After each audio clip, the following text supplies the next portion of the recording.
Эфир телеканала «Якутия-24» продолжает выпуск новостей. В студии Сергей Михедов. Здравствуйте. Коротко о главных темах. Взрыв прогремел в одном из гаражных кооперативов в Нерюнгри. Озвучим последствия происшествия. Все они приехали в Ленск из разных уголков России. В администрации района бюджетникам вручили ключи от служебных квартир. Увидеть такое вряд ли удастся в реальной жизни. Фотовыставка редчайших монет открылась в Якутске.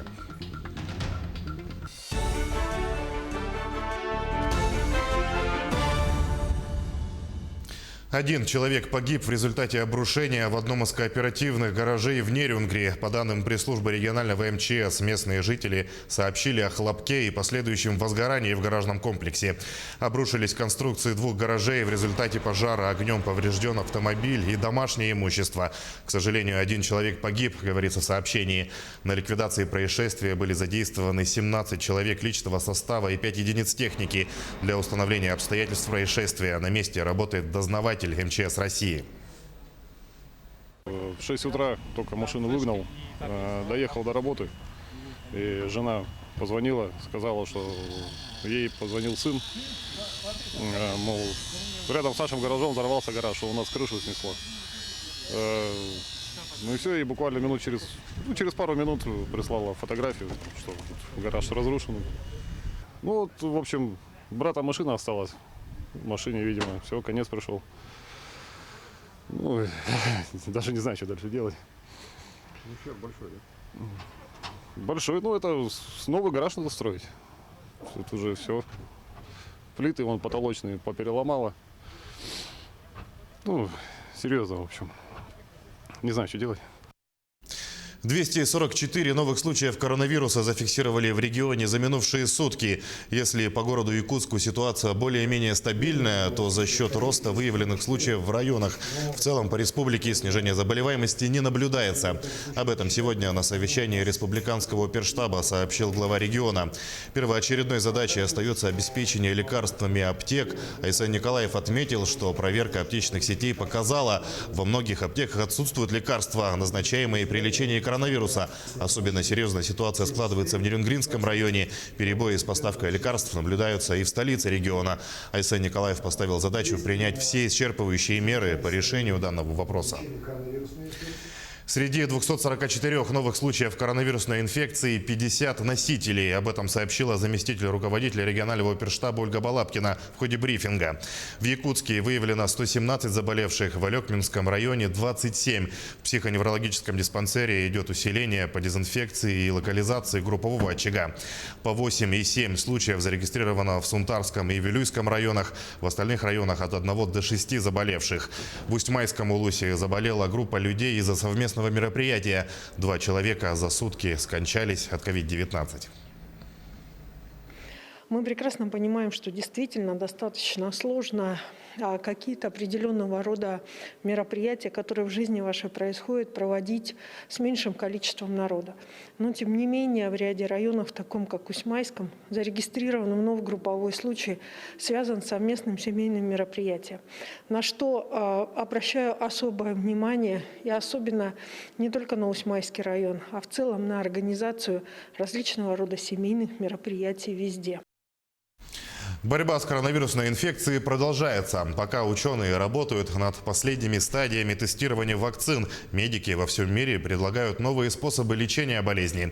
Какие эксперименты признаны удачными, узнаем из следующего дайджеста. Дональд Трамп может остаться в истории 2020 года не только как проигравший кандидат в президентской гонке. Его именем вполне могут назвать новый препарат, которым лечат коронавирус. Это своеобразный коктейль из антител, разработанный американскими биотехнологами. Еще месяц назад этот коктейль был настоящим экспериментом, которым лечили Трампа. Сегодня подобный метод уже официально разрешен, но только в легкой и средней степени тяжести болезни. А вот ученые из Швейцарии уверены, что обнаружили молекулы серы, которые блокируют проникновение коронавируса в клетки. Это поможет создать новый противовирусный препарат. И работа по поиску самого эффективного средства лечения не прекращается по всему миру. Появляются более эффективные схемы лечения. Есть непосредственно и этиотропные препараты. И благодаря этому я должен сказать, что сейчас лечение стало более эффективным. даже запущенные стадии ковидной инфекции, они могут быть вполне успешно лечиться. Вот немецкие ученые считают, что в борьбе с коронавирусом может помочь и полынь. Растение активно используется в китайской народной медицине при малярии и респираторных заболеваниях. Идея в том, чтобы использовать вещества, полученные из полыни, для предотвращения репликации вируса и уменьшения тяжести заболевания. То есть можно ослабить ход изнурительной болезни, которая может быть смертельной. А вот этот индийский врач Сенапати к списку средств, которые ведут к скорейшему выздоровлению, добавил и хорошее настроение. И станцевал для своих пациентов с COVID-19. Понятное дело, в полной защитной экипировке.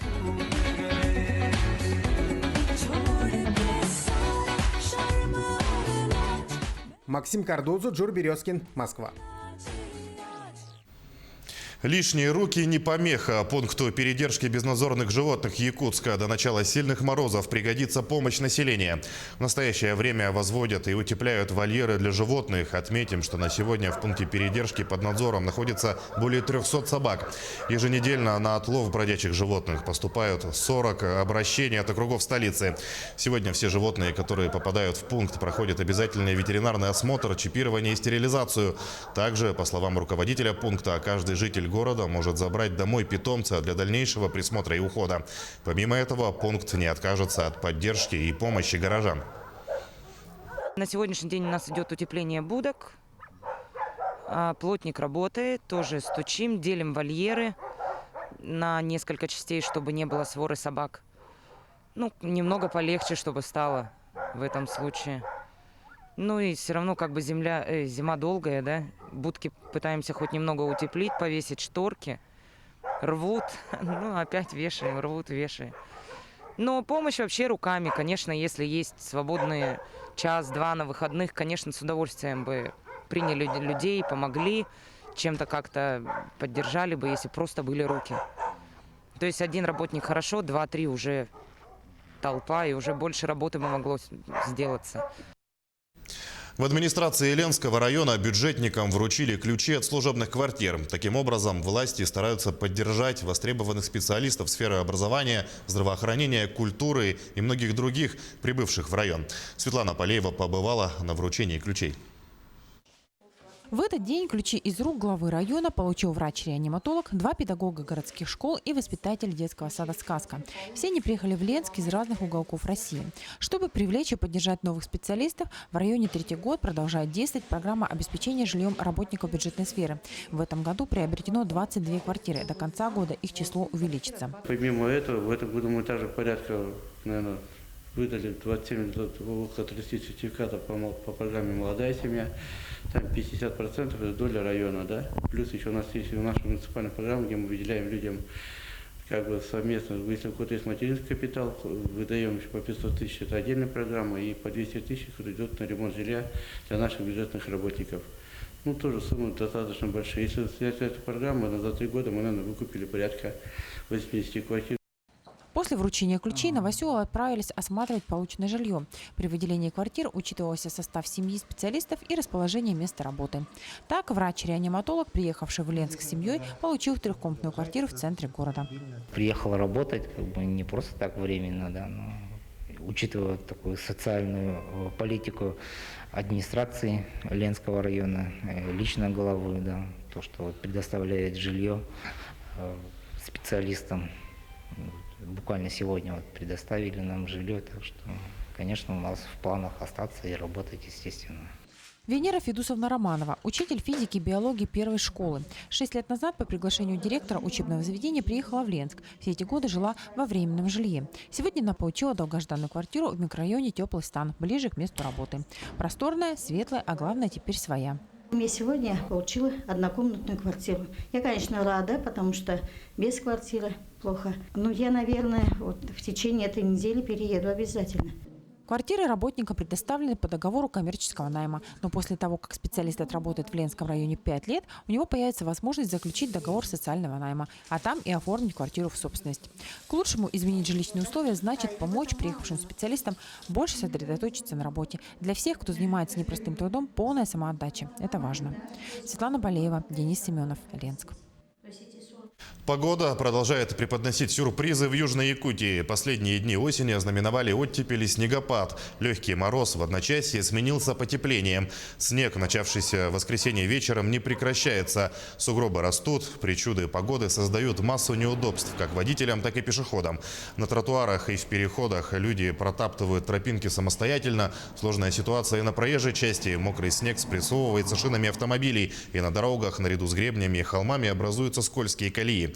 Снегоуборочная техника работает, однако пока бой со стихией неравный. Согласно прогнозам синоптиков, снегопад продолжится до конца недели.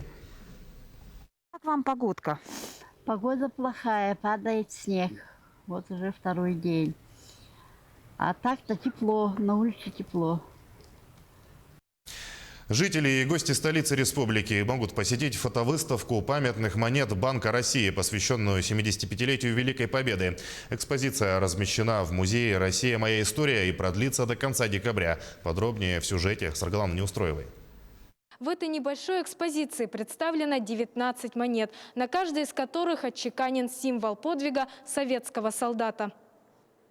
Поражает не только их коллекционная, но и художественная ценность. Изображения на монетах удивительно детализированы, от нацарапанных надписей на стене до лиц героев. Как отмечают представители Национального банка, такая чеканка высоко ценится не только по стране, но и за рубежом. Настоящая выставка подготовлена по предложению Центрального банка Российской Федерации, представлена в большинстве регионов Российской Федерации. Выставка позволит якутянам не только ознакомиться с особенностями денежных знаков, внешним видом, но и расширить и сохранить память о великом подвиге советского народа в борьбе с фашизмом. Увидеть такое вряд ли удастся в реальной жизни. Некоторые из монет по-настоящему редкие. Например, золотая монета номиналом в 10 тысяч рублей, посвященная 60-й годовщине Победы. Ее тираж составляет всего 250 штук, а изображение самого реверса не найти даже по запросу в интернете. Ну, тут у нас у посетителей всегда был вот с этой выставкой вопрос очень интересный. Из чего именно выполнена вот часть этих, как сказать, монет, именно цветная часть, оранжевая, черная. Но оказалось, это эмаль, цветная эмаль, очень хорошего качества. Как раз вот все фотографии этих монет, они показаны в полной реальности, их качество. Главное отличие – это их размер. Ознакомиться с выставкой можно будет до конца декабря. Музей работает со вторника по четверг с 10 утра до 7 вечера. Разумеется, не стоит забывать и о собственной безопасности. Соблюдение масочного режима и социальной дистанции в здании музея обязательны. Саргалана Неустроева, Семен Семенов, Якутск. К этому часу это все новости. Берегите себя и своих близких. Не забывайте носить маску и соблюдать социальную дистанцию в общественных местах. Увидимся чуть позже на телеканале Якутия-24.